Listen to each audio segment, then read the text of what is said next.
안녕하세요, 인스펙팅룸 엄주입니다. 제가 드디어 Z 폴드 3를 가져왔는데요.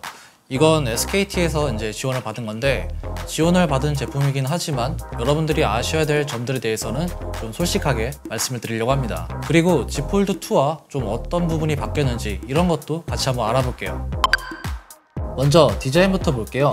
폴드 2 같은 경우는 카메라 섬이 사각형 모양을 하고 있죠. 폴드 3는 끝부분을 라운드로 처리해놨고요. 딱 봐도 이런 차이가 보이는데, 폴드 3가 폴드 2보다는 확실히 카메라가 좀 덜 도드라져 보이고 조금 더 일체감이 있는 모습입니다. 컬러는 이번에 블랙, 그린, 실버 세 가지로 나왔는데요. 모두 다 무광으로 되어 있어요. 작년에 브론즈 컬러만 무광으로 되어 있고 블랙은 유광이어서 이 부분이 좀 아쉬웠는데, 저는 확실히 이번 컬러가 작년보다는 훨씬 더 좋은 것 같아요. 지문도 덜 찍히고 조금 더 고급스러운 느낌을 주는 것 같습니다. 저는 실버는 준비를 못했는데 개인적으로는 블랙보다는 그린이 조금 더 예쁜 것 같아요. 은은한 다크 그린 색상이라고 할 수가 있는데 되게 고급스럽습니다. 진짜 이번에 삼성이 색깔을 잘 뽑은 것 같아요. 그리고 또 한 가지 변화가 바로 두께인데요. 이번에 Z 폴드 3가 훨씬 더 얇아졌다고 이제 나왔는데, 근데 이렇게 딱 눈으로 보면 이게 훨씬 더 얇은가? 조금 더 얇아졌나? 뭐 이런 느낌이 딱 오진 않아요. 저는 두께의 변화보다는 이 힌지의 변화가 좀 더 눈에 띄었는데요. 갤럭시 Z 폴드 2를 보면 이 힌지가 좀 많이 튀어나와 있는 게 보이시죠? Z 폴드 3에서는 이 튀어나와 있던 게 조금 더 정리가 되었습니다. 좀 더 안쪽으로 들어갔어요. 이렇게 핸드폰을 쥐었을 때 이 파지하는 느낌 자체가 Z 폴드 2보다는 3가 조금 더 좋습니다. 그립감이 좀 더 좋아요.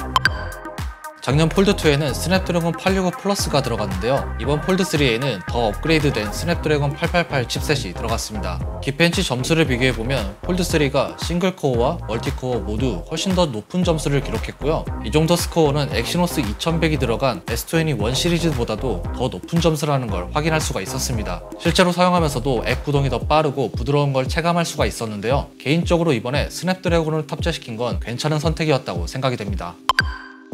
화면 사이즈는 두 개가 다 동일합니다. 이제 내부 화면은 7.6인치, 외부 화면은 6.2인치로 동일한데요. 한 가지 차이점이 있다면 폴드2에는 컨트롤 카메라, 폴드3에는 UDC 카메라가 들어가 있어요. 여러분들이 지금 보시는 화면에서는 UDC 카메라가 티가 나지 않을 수가 있는데, 제 눈으로 봤을 때는 상당히 티가 많이 나 보입니다. 제가 이거는 좀 이따 다시 한번 말씀드리고요. 그리고 외부 화면에서는 컨트롤이 들어간 것도 똑같고요. 달라진 점이 없어 보이지만 헤르츠가 달라졌어요. 바로 주사율인데요. 폴드2에서는 60Hz가 적용이 되었고 폴드3에서는 드디어 120Hz가 적용이 되었습니다. 작년 폴드2는 내부 화면에만 120Hz를 지원했기 때문에 이 부분이 좀 아쉬웠는데요. 이번에는 이런 부분이 개선이 되었고, 설정하는 방법은 디스플레이로 들어가서 이제 설정을 해주시면 되는데, 내부 화면, 외부 화면 이렇게 따로따로 설정할 수는 없고요. 이제 한 번에 설정을 할 수가 있습니다.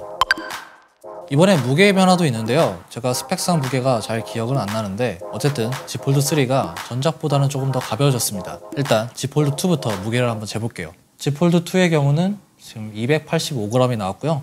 Z 폴드 3는 275g이 나왔어요. 글쎄요, 제가 이제 손으로 딱 들고 봤을 때는 10g의 차이 살짝 느껴지는 것 같기도 하고 되게 애매모호합니다. 어쨌든 이렇게 무게를 줄였다는 것 자체가 저는 굉장히 좋은 변화라고 생각이 됩니다.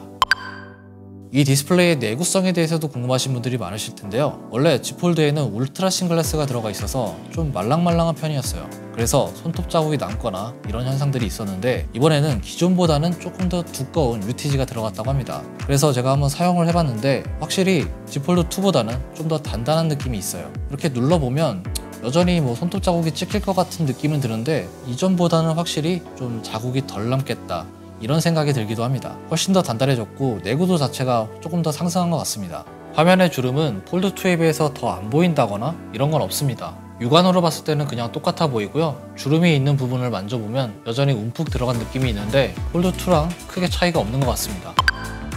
이번 폴드3의 가장 큰 변화는 바로 UDC 카메라인데요. 폴드2에는 컨트롤 카메라가 이렇게 들어가 있죠. 폴드3에는 화면 아래에 카메라를 숨겨놓는 언더 패널 카메라가 들어가 있어요.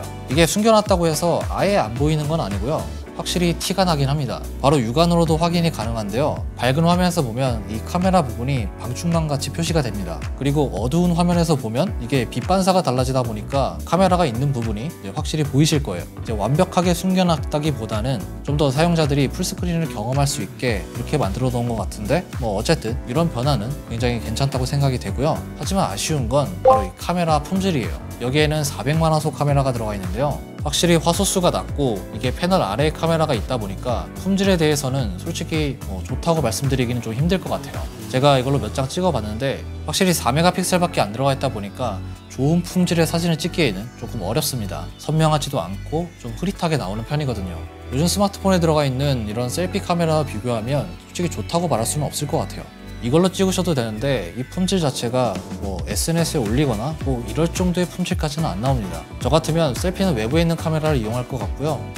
내부에 있는 카메라 자체를 많이 안 쓴다 이렇게 판단을 해서 4메가픽셀을 넣은 것 같기도 한데 좀 아쉬운 부분이기도 합니다. 카메라 품질이요. UDC가 영상을 볼 때 많이 거슬리는지 궁금하시는 분들도 있으실 것 같아요. 영상을 볼 때 색감도 다르고 그렇기 때문에 충분히 이질감이 느껴질 수 있다고 생각을 합니다. 그런데 제가 영상을 좀 본 결과 영상에 집중을 하고 있다 보면 UDC가 특별히 거슬리거나 잘 보인다거나 이런 건 없는 것 같았어요. 여러분들도 아시다시피 이번에 S펜이 드디어 지원이 됩니다. 많은 폴드 사용자들이 이렇게 큰 화면에 S펜을 사용할 수 있으면 정말 좋겠다 이런 의견이 많았는데요. 작년까지는 지원이 안 됐다가 이번에 드디어 지원이 되는 거죠. 그런데 기존에 있던 S펜들은 사용할 수가 없고요. 이게 화면에 손상을 주기 때문에 지원을 안 되게 해놓은 것 같습니다. 이번 Z 폴드 3에서 사용할 수 있는 S펜은 이제 폴드 전용 S펜과 S펜 프로 이렇게 새로 나온 두 가지 S펜만 사용이 가능한데요. 기존과는 다르게 펜 쪽 부분에 부드러운 고무 소재를 사용해서 화면에 손상을 주지 않고 S펜을 사용할 수가 있게 됐습니다. 이 S펜 같은 경우는 커버 디스플레이에서는 사용이 안 되고요. 내부에서만 사용이 가능한데요. 접히는 부분도 오류 없이 S펜을 잘 인식하고요. 120Hz 주사율을 지원하기 때문에 필기감 자체는 꽤 부드러운 편이라고 합니다. 이것도 보여드리고 싶었는데 S펜이 지금 저희한테 없기 때문에 다음 영상에서 보여드리도록 하겠습니다.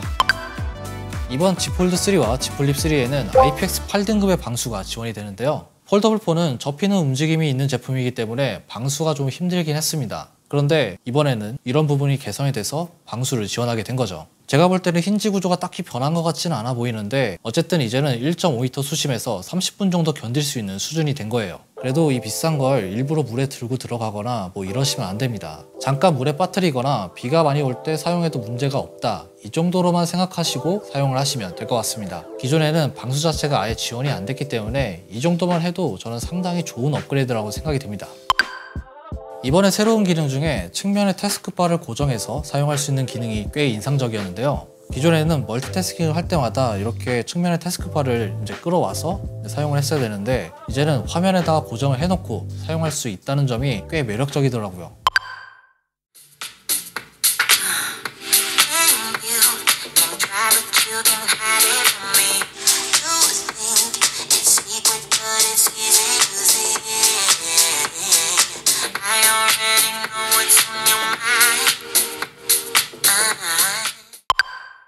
마지막으로는 SKT에서 Z 폴드 3를 구매하실 때 받을 수 있는 혜택에 대해서 설명을 해드릴 건데요. 첫 번째는 구독 페스티벌입니다. 폴더블 폰을 구매하신 분들한테만 제공되는 서비스인데요. 8월 24일부터 9월 18일까지 구매하신 분들에 한해서 맞춤형 구독 상품을 제공해준다고 합니다. 두 번째는 PXG 에디션인데요. 골프 치시는 분들은 아마 다들 알고 계실 거예요. 고가의 브랜드죠. 저도 정말 좋아하는 브랜드인데 이건 좀 특별한 것 같아요. SKT에서 구매하시면 PXG와 콜라보한 다양한 액세서리들을 만나보실 수가 있습니다. 세 번째는 T다 롯데카드입니다.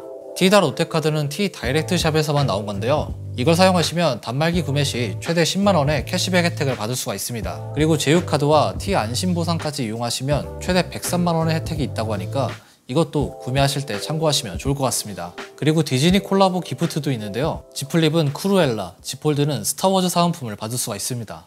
오늘 이렇게 Z 폴드 3에 대해서 알아봤는데요. 전작보다는 많이 개선된 부분도 있고 UDC 카메라는 제가 생각할 때는 아직은 좀 아쉽다 이렇게 생각이 되는데 어쨌든 S펜도 들어가고 방수도 이제 지원을 하고 가격도 전체적으로 낮아졌기 때문에 제가 생각할 때는 이제 폴더블 폰으로 입문하시는 분들도 굉장히 많을 거라고 생각을 합니다. 기존에 폴드2를 사용하셨던 분들도 이번에 Z 폴드 3를 보면서 훨씬 더 많이 좋아진 것 같네, S펜도 있고 방수도 있고 나도 업그레이드를 해야 되나? 이렇게 생각을 하실 수도 있어요. S펜이나 방수가 굳이 나한테 크게 필요하지 않다 이렇게 생각이 되신다면 그냥 폴드2를 사용하셔도 좋을 것 같고요. 이제 막 폴드를 입문하신 분들한테는 괜찮은 제품이 될 것 같다는 생각이 듭니다. 더 궁금하신 내용들은 저희가 구매를 해서 따로 알려드리도록 하고요. 지금까지 인스펙팅룸 엄준이었습니다. 다음에 봐요.